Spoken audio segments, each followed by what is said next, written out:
Power centre में बात आज उत्तर प्रदेश से 7 समंदर पार तक की, यानी कि मामला है तो उत्तर प्रदेश का, लेकिन उसकी चर्चा दुबई और दक्षिण अफ्रीका तक हो रही है। बात सहारनपुर के गुप्ता बंधुओं की है, जो एक ज़माने में दक्षिण अफ्रीका के बहुत बड़े कारोबारी हुआ करते थे, अरबपति माने जाते थे। दक्षिण अफ्रीका की सियासत में उन्होंने हलचल मचा रखी थी। उनकी इच्छा के विरुद्ध दक्षिण अफ्रीका जैसे देश में एक पत्ता भी नहीं हिलता था। लेकिन अभी पिछले दिनों 3 गुप्ता भाइयों में से 2 दुबई में गिरफ्तार कर लिए गए, जिसमें अतुल गुप्ता और राजेश गुप्ता को दक्षिण अफ्रीका के अनुरोध पर इंटरपोल पुलिस ने रेड कॉर्नर नोटिस जारी किया था और उनकी गिरफ्तारी हुई। तीसरे भाई अजय गुप्ता अभी पुलिस पकड़ से बाहर हैं। ये गुप्ता बंधु पूरे देश और दुनिया में क्यों चर्चित हैं, क्यों इनका नाम इतनी तेजी से लिया जा रहा है, उसके पीछे कुछ कहानियां हैं।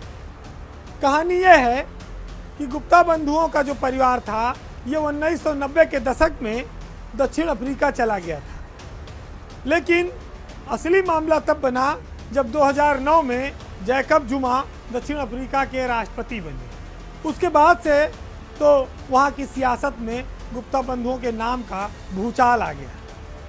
कोई रोकने वाला नहीं था, जहाँ चाहा वहाँ कब्जा किया।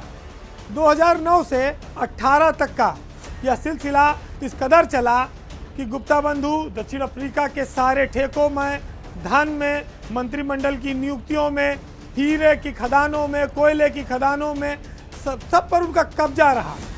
सरकारी पैसा विदेश भेजने जैसे कई बड़े आरोप उन पर लगे।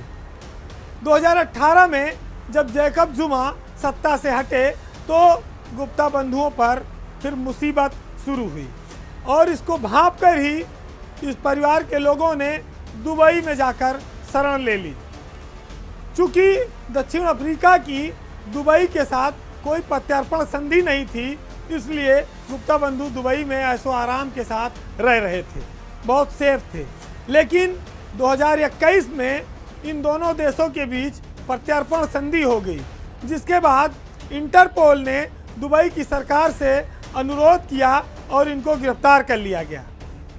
अब एक कहानी और कि 1990 के दशक में जब गुप्ता बंधुओं का परिवार दक्षिण अफ्रीका गया तो सबसे पहले इन्होंने वहाँ एक जूते की दुकान खोली थी। अब आप सोचिए कि एक जूते के दुकान के कारोबार से कहा जाए फर्श से अर्श पर कैसे पहुँचा जाता है। जैसे कोई अलादीन का चिराग हाथ लग गया हो कि रगड़ो और अरबों खरबों रुपया बरसने लगे। जूते की दुकान खोली, उसके बाद अचानक करिश्मा होता गया। वो आईटी सेक्टर में आ गए, मीडिया के सेक्टर में आ गए, खनन कारोबार में वो शामिल हो गए और 2016 तक वो देश के 15 सबसे बड़े अमीरों में शुमार होने लगे, उनकी गिनती होने लगी। 2019 तक उनका पूरे देश पर कब्जा रहा। एक कहानी और है, गुप्ता बंधुओं की बेटी की शादी उत्तराखंड के औली में हुई थी।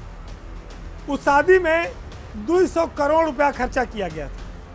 बताया जाता है कि अंबानी, अडानी जैसे लोग भी उनके यहाँ की शादी के सामने फीके पड़ जाए। इस शादी में उस समय चर्चा थी कि 5 करोड़ रुपया का फूल तो खाली स्विट्जरलैंड से अकेले मंगाया गया था। अब आप सोचिए कि सहारनपुर के एक सामान्य परिवार से निकले हुए 3 भाई किस बुलंदी और ऊंचाई तक धन बल के प्रभाव में एक देश में पहुंच गए। उनके बुलावे पर उत्तर प्रदेश सरकार से लेके, बड़े बड़े मंत्रियों से लेके, दिल्ली, मुंबई, बड़े बड़े सेलिब्रिटी, फिल्मी एक्टर, हीरोइन, ये सब जाते थे। अपनी खुशकिस्मती समझते थे कि गुप्ता जी ने उनको बुलाया है। कौन ऐसा था रसूखदार जो गुप्ता के आमंत्रण को स्वीकार न करता हो, जो उनकी महफिल में शामिल न हुआ हो। नाम बहुत सारे हैं, खुलासा ठीक नहीं होगा।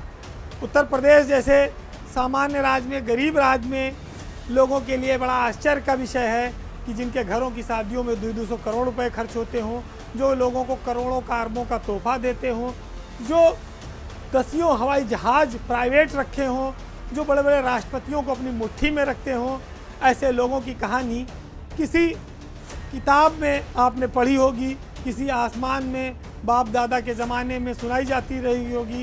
एक सपने की तरह है जिसको बहुत कम लोग साकार कर पाते हैं।